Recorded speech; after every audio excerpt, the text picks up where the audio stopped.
each and every individual to be born free and live free and being economically free. Do you agree? Yeah. So if you agree, you have to work for separate taxation. Otherwise, you will not have that. Yeah. Because you cannot wish for one thing and then you have a system working for something else. Because we had that in Sweden. You know, in 1921, we got the new act on marriage.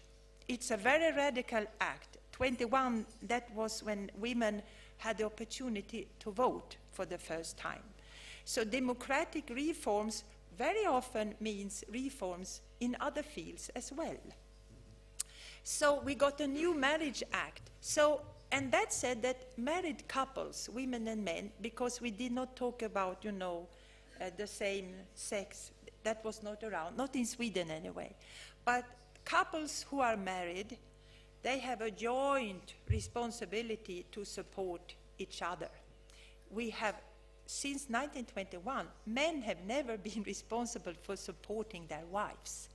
We haven't had the breadwinner system. We've had a dual breadwinner system. Or you should be the sustainable, self-sustainable breadwinner system, in principle. But I mean, if you say that you are supposed to support each other, then it's very strange that the state at the same time have a joint taxation. Because that means, in fact, the joint taxation means that there's an economic incentive for married women to stay home. So the politics really shape a society where married women are not able even to support themselves. So how can you have a joint responsibility then? So separate taxation. And the parental leave in Sweden was introduced in '74. So we don't talk about maternity, paternity. That is something we left in 1974. We only talk about parents. Nothing else. Parents, parental leave. Of course, we had a history. As I said yesterday, already in 1901, 110 years ago, we got the right for mothers to stay home from work when giving birth. 4 weeks. So it's more than 100 years ago. It wasn't paid, but it was the right.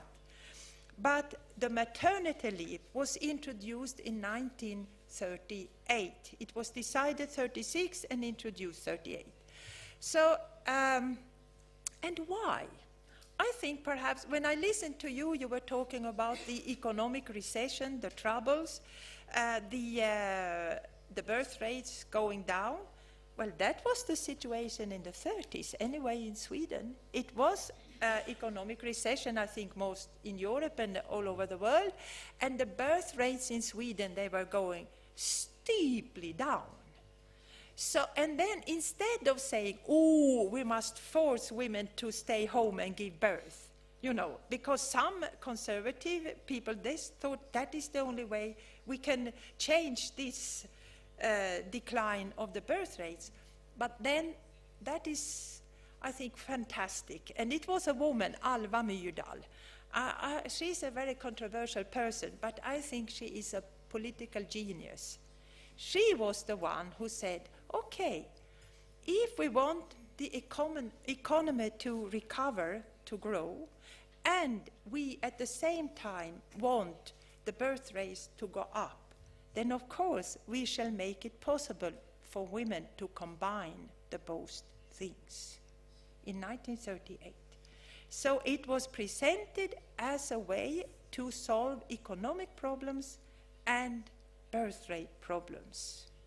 So I thought perhaps that is encouraging. You shouldn't, it's not only the right to stay home or parental leave, it's not luxury. It's not a luxury reform that we can do, we who have everything. It should be seen as a necessity. It is a necessity for our countries to develop. That is how I see it. And the arguments can be very pragmatic.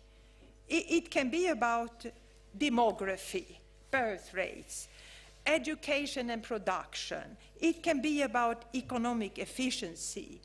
It can be about innovations. It can be about having strong families. You know, if you have unemployment, it's better if you have two wages. If one is unemployed, you still have one. These are pragmatic, and they are true.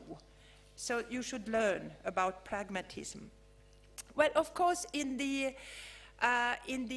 74, it was 6 months in Sweden that could be shared by the parents as they liked. It was totally transferable. And of course, that meant totally women taking care of it. I mean, it was only a small percentage. Men like you already said, I want to be a father, I want to be a father. There were demonstrations in Stockholm. Like the men, young liberal men, they had, you know, I want to be a father, I want to be a father. Things like that. But they were not so many. They were few. So most of the time was taken by women. And Maria and I, we have been talking about that, and we knew that that was not the ideal reform. We knew it then. We knew that it would be the best thing to do would to say 3 months for the mother, 3 months for the father. But that was politically impossible. We couldn't do it, but we knew the problem, and we knew that if 6 months, okay, but if we increase the length, we will increase the problems that women will face in the labor market. And so we knew everything, but we don't choose what will happen.